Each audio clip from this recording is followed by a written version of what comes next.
Welcome to the Down and Dirty Hippie, the place where history, culture, and current events collide. Thank you for joining us today.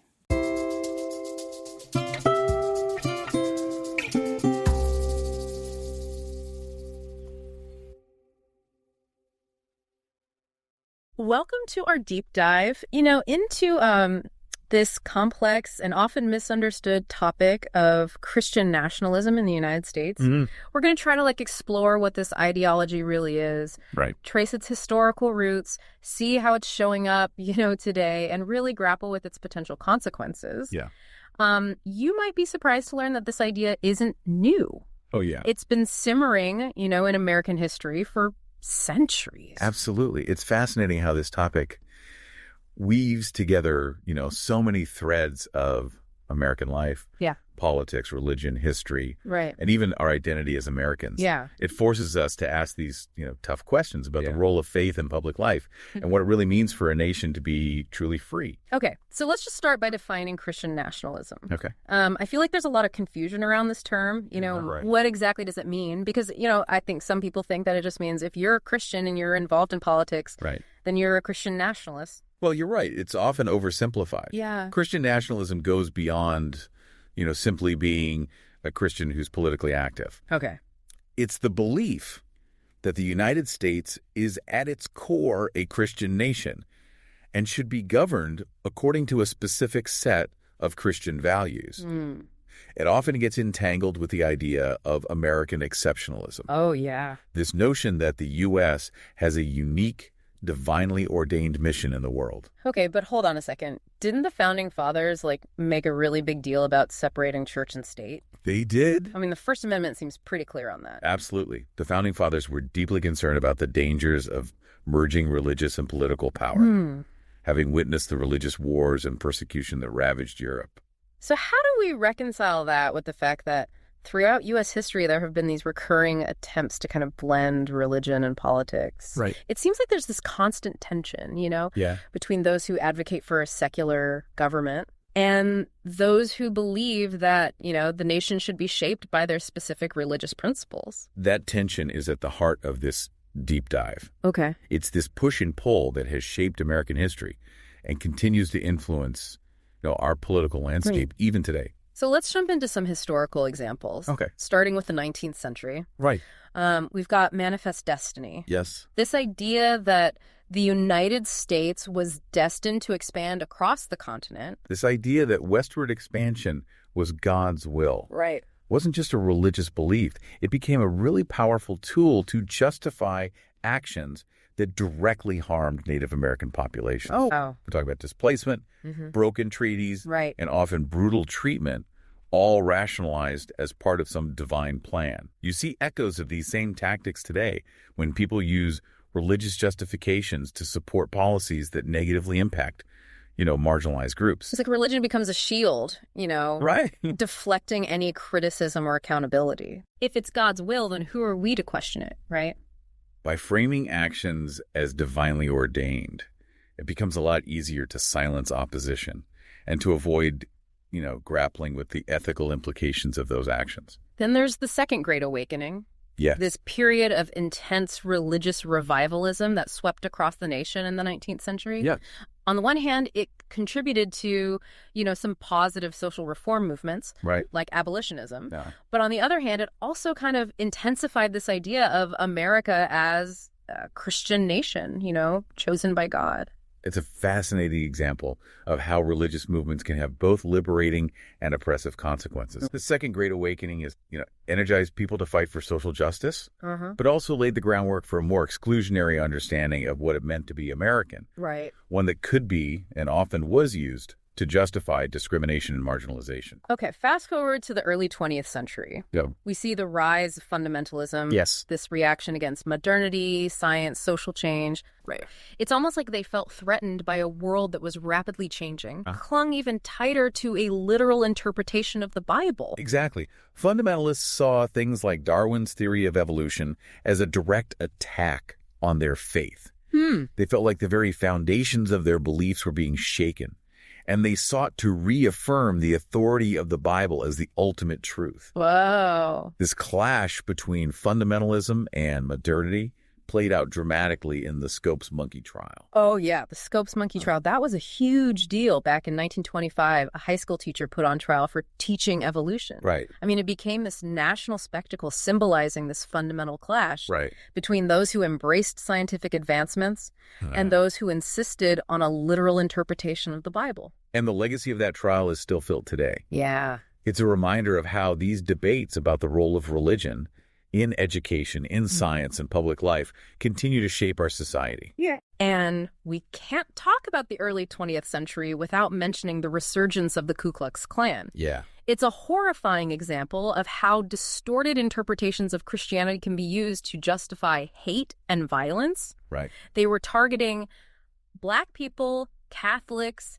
immigrants, Jews, Right. anyone they deemed un-American. The KKK's ideology was a perversion of Christianity, using religious language and imagery to mask their white supremacist agenda. Right. They were a terrorist organization that committed horrific acts of violence and intimidation, all while claiming to be defenders of Christian values. Yes. Then in the mid-20th century, we have the Cold War, Yes. which further blurred the lines between American identity and Christianity. Yes. This fight against godless communism became this rallying cry. Right. We see additions like "In God We Trust" on our currency, Right. and "Under God" added to the Pledge of Allegiance. The Cold War intensified this merging of religious and nationalistic sentiments. Right. It became easy to equate being American with being Christian. Uh-huh. And those who didn't fit that mold were often viewed with suspicion Wow. or outright hostility. Okay, but it's important to note that this intertwining of religion and political power, Right. this isn't unique to the U.S. Bro, it's not. We see it throughout history and across cultures, right? Absolutely. Yeah. It's a pattern that repeats itself across, different contexts and time periods. So give us some examples of that.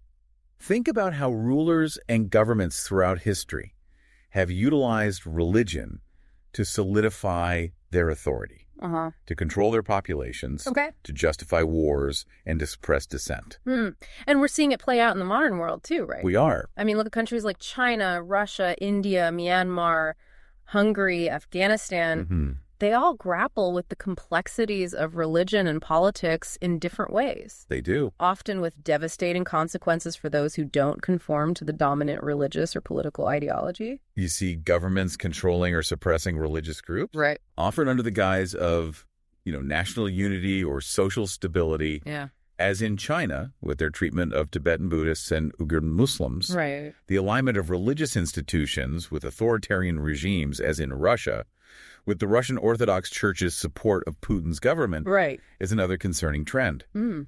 And sadly, we witness the persecution of religious minorities, often justified through distorted religious interpretations, as in Myanmar, with the Rohingya Muslims.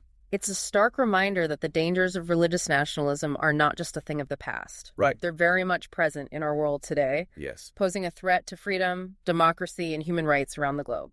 But for now, let's shift our focus back to the U.S. Okay. and explore the rise of the religious right, a movement that emerged in the 1970s and laid the groundwork for the modern Christian nationalist movement we see today. Yeah, the religious right really changed the landscape of American politics and religion. Figures like Jerry Falwell and Pat Robertson mobilized conservative Christian voters by framing issues like abortion and LGBTQ plus rights as threats to Christian values. They effectively tapped into the anxieties of a segment of the population and created a powerful voting bloc by framing political issues as spiritual battles. Wow. This strategy was incredibly effective in shifting American politics to the right, and its impact is still felt today. So we've established some of the historical context. Let's Right. get into some concrete examples of how Christian nationalist ideas have manifested throughout U.S. history and how they're showing up in the present day. Historically, we see it in things like blue laws that restricted activities on Sundays, mandatory school prayer in public schools, Right. attempts to ban the teaching of evolution, Okay. and even attempts to justify racial segregation using biblical interpretations. Unfortunately, we see echoes of these historical examples in the present day. Yeah. The overturning of Roe v. Wade, The surge in anti-LGBTQ plus legislation, often justified by religious freedom arguments. Right. And the increasing presence of religious symbols in government buildings all point to a resurgence of Christian nationalist ideas in American politics. Yeah, it's like they're trying to turn back the clock on progress and impose their narrow worldview on everyone. The Seven Mountains Mandate, which aims to establish Christian dominance in all spheres of society, is a particularly chilling example. Imagine the institutions that shape your life, your school, your local government, even the entertainment you consume. Wow. This mandate is about influencing those areas to align with a specific Christian worldview. It's like a blueprint for a theocracy. It is. And it's not just about policy, it's about rhetoric, too. Right. This increasing use of spiritual warfare, language framing political disagreements as battles between good and evil, is deeply troubling. It is. It creates this climate of fear and intolerance, making compromise and civil discourse nearly impossible. That kind of rhetoric is incredibly dangerous. Yeah. It demonizes opponents, shuts down debate, and can even incite violence. Right. It's the opposite of what a healthy democracy needs to thrive. We also see these coordinated efforts to advance Christian nationalist goals through organizations like Project Blitz and Project 2025. These groups are strategically working to introduce legislation at the state level that promotes their vision of a Christian America. Yeah. They're promoting religious liberty laws that often serve as a cover for discrimination. Okay. Pushing for religious symbols in public spaces. Right. And advocating for a Christian-centric curriculum in public schools. Wow. They're also engaged in historical revisionism, trying to rewrite the narrative to fit their ideology. So what's the end game here? Right. What are Christian nationalists ultimately trying to achieve? While their stated goals may vary, the underlying aim is to reshape American society according to their interpretation of Christian principles. This could mean making Christianity the de facto state religion. Wow. Rolling back civil rights for marginalized groups, restricting immigration based on fears of cultural replacement, Okay. imposing a strict moral code based on their interpretation of the Bible, Right. and undermining democratic institutions by promoting distrust of secular government. It sounds like they're aiming for a society where their brand of Christianity dictates the lives of everyone, regardless of personal beliefs or religious affiliation. Right. It's a deeply troubling vision that threatens the very fabric of American democracy and the rights of all citizens. And it's a vision that's fundamentally at odds with the principles of religious freedom, Yeah. pluralism, and equality upon which the United States was founded. Right. It's essential to understand how these ideas are disseminated and how individuals and groups are recruited into this movement. Yeah. It's rarely a blatant or overt process. It's often more subtle, appealing to people's fears, anxieties, and desires for belonging and certainty. That makes sense. Let's unpack how this ideology spreads. Okay. We've touched on a few of the channels, but I think it's worth exploring them in more detail. Right.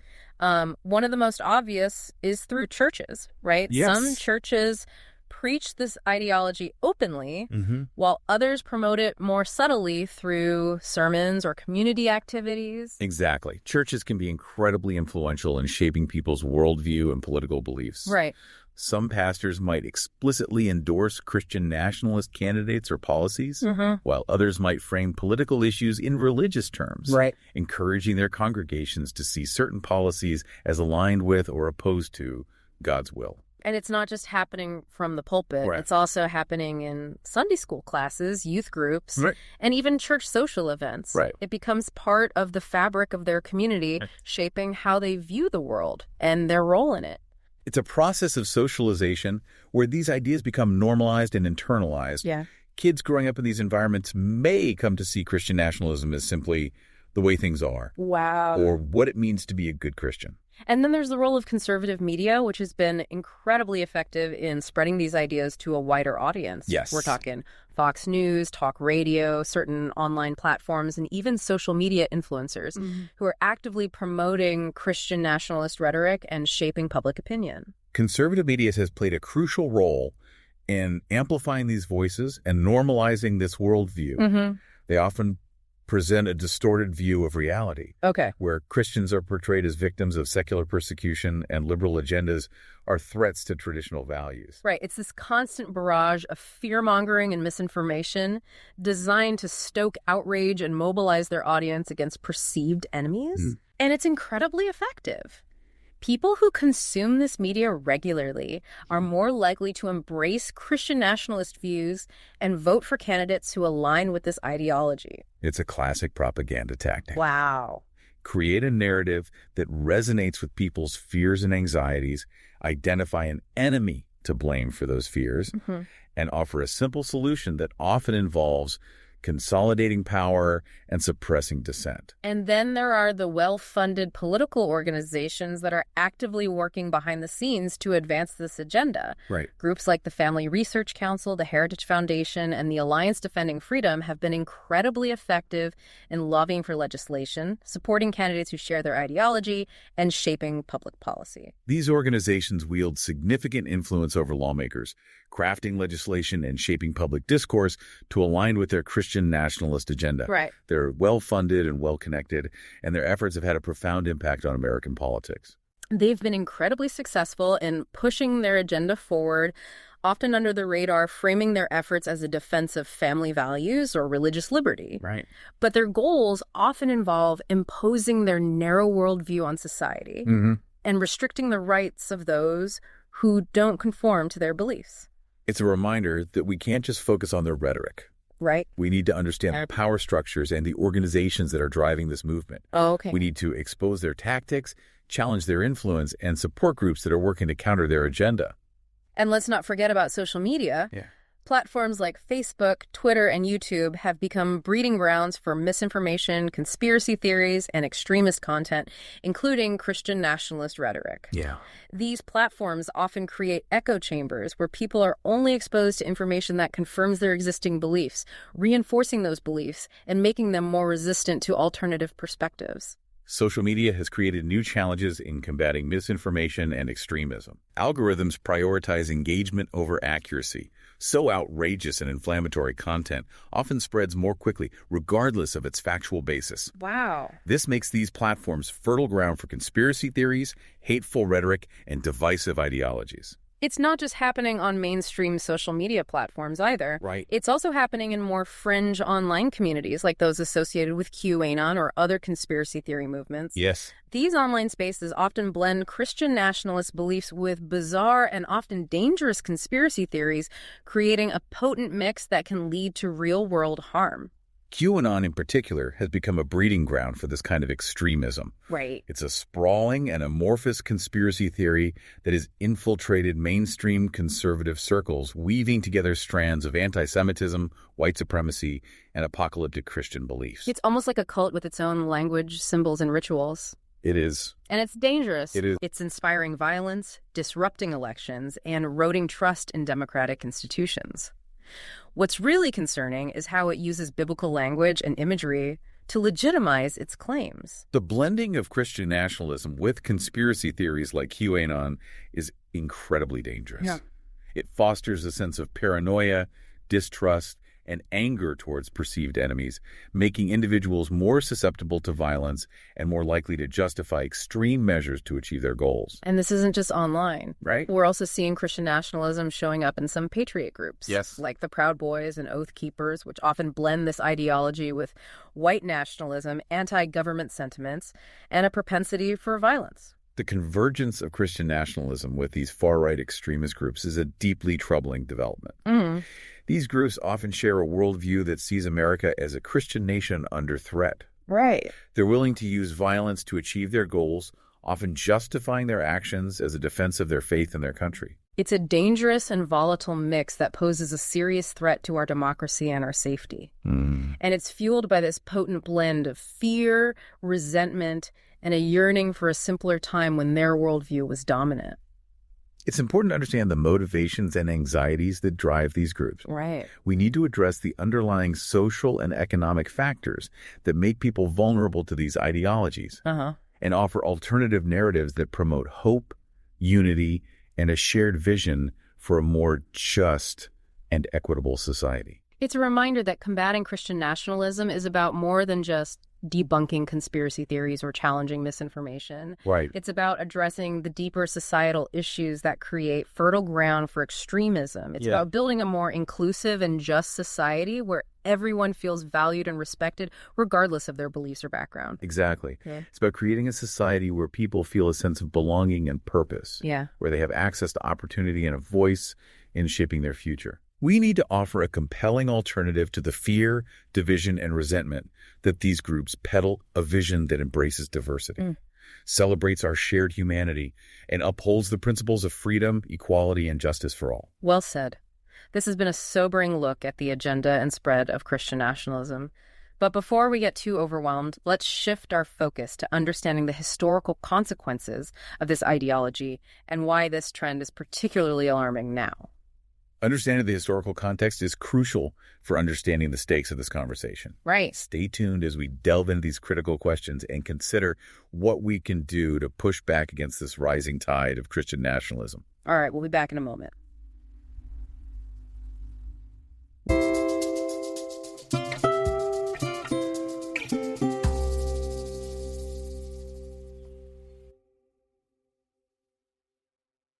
Welcome back. Before the break, we were talking about how this ideology is spreading, which honestly is a little unsettling. It's understandable to feel that way. We need to look at history, what happens when societies go down this path of merging religion and political power. You're right, because it's not just some abstract idea. It has real-world consequences. What are some historical examples that illustrate the dangers of religious nationalism? History offers plenty of cautionary tales. Think about the Crusades, those religiously motivated military campaigns in the Middle Ages. Right. European Christian armies fueled by this belief they were fighting for. God waged war in the Middle East. Yeah. The result, widespread violence, bloodshed, and the persecution of religious minorities. Yeah, it makes you wonder how people can commit such atrocities in the name of religion. It's a dangerous form of self-righteousness that can blind people to the suffering they inflict on others. And it's not just a medieval phenomenon. Look at the Spanish Inquisition, another dark chapter in history. Right. Driven by religious zeal and a desire to enforce religious conformity, the Catholic Church in Spain persecuted those deemed heretics. Right. We're talking torture, imprisonment, and executions. It's a stark reminder that when one religion is given absolute power, it often leads to the suppression of other beliefs and the persecution of those who don't conform. It's a recipe for tyranny. And these historical examples aren't limited to Christianity. We see similar patterns in other religions and cultures throughout history. Think about the rise of fascism in Europe in the 20th century. Right. Nazi Germany, for example, promoted a distorted form of nationalism rooted in racial and religious purity, leading to the Holocaust. It's terrifying how easily these ideologies can take root and spread, often appealing to people's fears, prejudices, and desires for belonging. Right. It's a reminder that we're not immune to these dangers. Exactly. Human nature hasn't changed that much. The same conditions that allowed religious nationalism to flourish in the past, fear, uncertainty, economic hardship, social divisions, are present in our world today. That's why we need to be especially vigilant in combating these ideologies. So given these historical lessons, why is the rise of Christian nationalism in the U.S. particularly alarming right now? What makes this moment in time so concerning? We're witnessing a confluence of factors that create a perfect storm for the growth of extremist ideologies. Political polarization has reached unprecedented levels, creating a climate of distrust and hostility between different political factions. Social media has become a breeding ground for misinformation, conspiracy theories, and hate speech, amplifying these divisions. And let's not forget about the economic anxieties that many Americans are facing. Right. When people are struggling to make ends meet, they're more susceptible to populist rhetoric that promises simple solutions and scapegoats for complex problems. Christian nationalism, with its focus on a mythical past when America was supposedly a Christian nation, offers a comforting narrative for those who feel like they've lost something or that their values are under attack. Right. It's a seductive message, especially in times of uncertainty and change, and it's often accompanied by a demonization of those perceived as other immigrants, minorities, liberals, secularists, creating an us versus them mentality. This climate of fear and distrust makes it easier for authoritarian leaders to gain power as they promise to restore order, protect traditional values, and fight against perceived enemies. We've seen this play out in recent years with the rise of populist leaders around the world who exploit these anxieties to undermine democratic institutions and erode civil liberties. The erosion of democratic norms is one of the most alarming consequences of the rise of this movement. When people lose faith in the democratic process, they're more likely to support authoritarian solutions, paving the way for the rise of demagogues. Early intervention is key. We need to challenge these ideologies at every opportunity, educate ourselves and others, about the dangers they pose and support individuals and organizations working to defend democratic values and promote tolerance and inclusion. So if this trend continues, what are the potential consequences for the U.S.? The potential consequences are serious. If Christian nationalism continues to gain traction, we could see a further erosion of the separation of church and state, leading to the implementation of policies that favor one religion over others and restrict the rights of those who don't conform to their beliefs. Could you give us some concrete examples of what that might look like? Certainly imagine government funding being diverted to religious schools, further restrictions on abortion and contraception, increased discrimination against LGBTQ plus individuals, and maybe even religious tests for public office. These are all possibilities if this movement gains more power. That's a frightening scenario. It would fundamentally change our country and undermine our core values of religious freedom and equality. And it's not just about abstract principles. It's about the real-world impact on people's lives. If Christian nationalists succeed in implementing their agenda, we could see an increase in discrimination, hate crimes, and even violence against those perceived as enemies, religious minorities, immigrants, LGBTQ plus individuals, anyone who challenges their worldview. It's a chilling thought. We can't let that happen here. We need to stand up and defend the values of a pluralistic and democratic society. Absolutely. And that brings us to a crucial question. What can we do to resist Christian nationalism and protect the future of our democracy? It's a daunting task, but we're not powerless. Okay, so let's talk about solutions. What are some tangible actions we can take to make a difference? One of the most important things we can do is speak out and challenge these ideas whenever we encounter them. Silence is complicity. We need to have courageous conversations with our friends, family, neighbors, and colleagues, explaining why Christian nationalism is harmful and why it's essential to uphold the separation of church and state. Education is also key. We need to learn about the history of Christian nationalism, understand its ideology, and be able to recognize its manifestations in contemporary politics and culture. There are many resources available, books, articles, podcasts, documentaries that can help us deepen our understanding. And it's not just about educating ourselves, it's about sharing what we learn with others. We can have those crucial conversations with family and friends, participate in online discussions, write letters to the editor, or contact our elected officials. Speaking of elected officials, voting is another crucial way to make a difference. We need to support candidates who respect the separation of church and state, champion inclusive policies, and prioritize the common good over the interests of any particular religious group. Voting is essential, but it's not enough. We also need to support organizations that are working to defend religious freedom and combat Christian nationalism. Groups like Americans United for Separation of Church and State, the Freedom from Religion Foundation, and the ACLU are on the front lines of this fight, advocating for policies that uphold the separation of church and state and defending the rights of those targeted by these groups.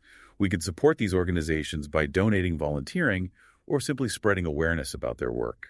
And beyond these national organizations, are there local groups or initiatives that people can get involved with? Absolutely.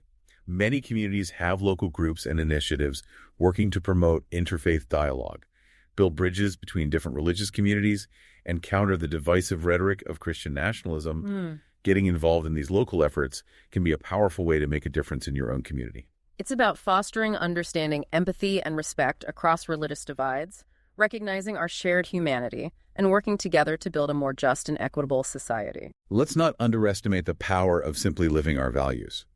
We can choose to support businesses that embrace diversity and inclusion, patronize media outlets that provide accurate and unbiased reporting, and engage in conversations that promote understanding and respect across ideological divides. It's a reminder that we're not just passive observers, we're active participants in shaping the future of our nation.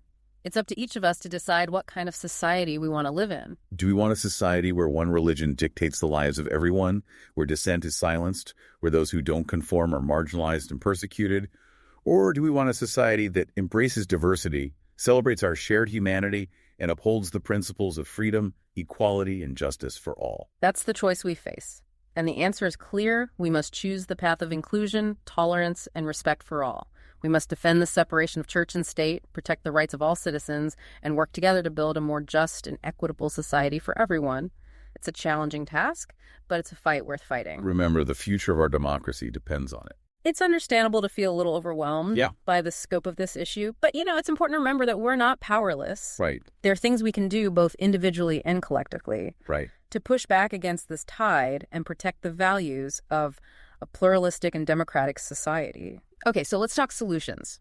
What are some concrete steps we can take to make a difference? One of the most important things we can do is to speak up and challenge Christian nationalist ideas whenever we encounter them. Right. Silence, often gets interpreted as agreement. Right. We need to have those tough conversations with our friends, family, and colleagues about why this ideology is harmful and why the separation of church and state is so vital. Yeah, those conversations aren't always easy, but they're crucial. How can we approach these conversations in a way that's productive and respectful, especially when talking with people we care about? It's about approaching these conversations with empathy and a willingness to listen, trying to understand where the other person is coming from. Even if you disagree with their views, share accurate information and be prepared to debunk misinformation. And stereotypes. Sometimes just planting a seed of doubt can be a powerful first step. Okay, beyond those one-on-one conversations, what are some other ways we can make a difference? Education is key. We need to equip ourselves with knowledge about the history, ideology, and tactics of Christian nationalism. That way we can effectively articulate the dangers of this movement and advocate for policies that promote religious freedom and equality for all. Okay, what are some good resources for learning more about this topic? There are a lot of great books, articles, podcasts, and documentaries out there. Yeah. Americans United for Separation of Church and State has a wealth of information on their website. The Freedom from Religion Foundation is another great resource. And of course, there are excellent scholarly works that delve into the historical and theological roots of this ideology. So education is key. But what about taking action? What can we do beyond talking and learning? Voting is one of the most powerful tools we have. We need to support candidates who respect the separation of church and state, champion inclusive policies, and put the common good above the interests of any one religious group. We need to hold our elected officials accountable and demand that they protect the rights of all citizens. Voting is essential, but it's not the only way to get involved. What about supporting organizations that are fighting against Christian nationalism? Absolutely. Groups like Americans United for Separation of Church and State, the Freedom from Religion Foundation, and the ACLU are doing incredible work on the legal and legislative fronts. They're challenging discriminatory laws, defending the rights of those targeted by Christian nationalist groups, and advocating for policies that uphold the separation of church and state. We can support these organizations through donations, volunteering our time, or simply spreading awareness about their work. Are there ways to get involved at the local level? Yes, there are often interfaith groups and community organizations working to build bridges between different religious communities and counter the divisive rhetoric of Christian nationalism. Getting involved in these local efforts can be a powerful way to make a difference and connect with people from diverse backgrounds. So it's about creating those spaces where people can come together, build relationships, and recognize their shared humanity, regardless of their religious beliefs. Exactly. And sometimes the most powerful actions are the ones we take in our daily lives. We can choose to support businesses that embrace diversity and inclusion. We can patronize media outlets that provide accurate and unbiased reporting. And we can engage in conversations with people who hold different views than our own with a willingness to listen and understand. Right. It's about creating a culture of empathy, respect, and understanding, even when we disagree. It's about recognizing that we're all in this together and we have a responsibility to create a society that works for everyone. The future of our democracy depends on it. And that's a powerful message. We can't let apathy or fear paralyze us. We need to be active and engaged citizens working to protect the values that make our country strong. Remember, we're not just passive observers. We're active participants in shaping the future of our nation. And we have the power to choose a path that leads to a more just, equitable, and inclusive society.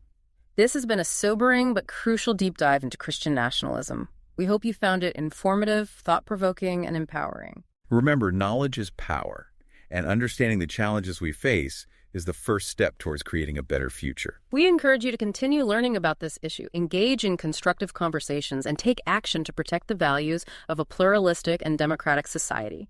The fight against Christian nationalism is a marathon, not a sprint. But by working together with persistence and hope, we can build a world where everyone is free to live according to their own conscience and beliefs. Thank you for joining us on this. We hope you'll join us again next time as we explore another complex and timely issue. Until then, stay informed, stay engaged, and stay hopeful.